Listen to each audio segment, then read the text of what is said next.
Hello বন্ধুরা, good morning. দেখো বিছানাতেই রয়েছি।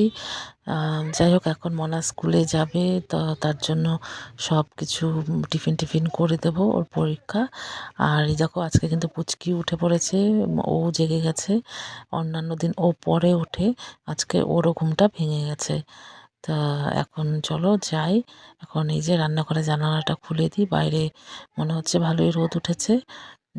আর টিফিন বলতে আজকে রুটি আর আলুর দম দেব।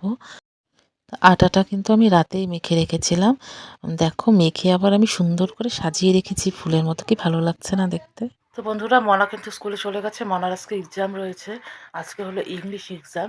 তো রাতে আমি আটা মেখে রেখেছিলাম আর আলুর দম করেছি। মনা টিফিনে নিয়ে গেছে। আর চা হয়েছে। আমি এখনো চাটা খাইনি কিছু। এখন আমি ভাবছি যে একটু ফ্রেশ হয়ে জামা কাপড়টা ছেড়ে তারপরে কাপড়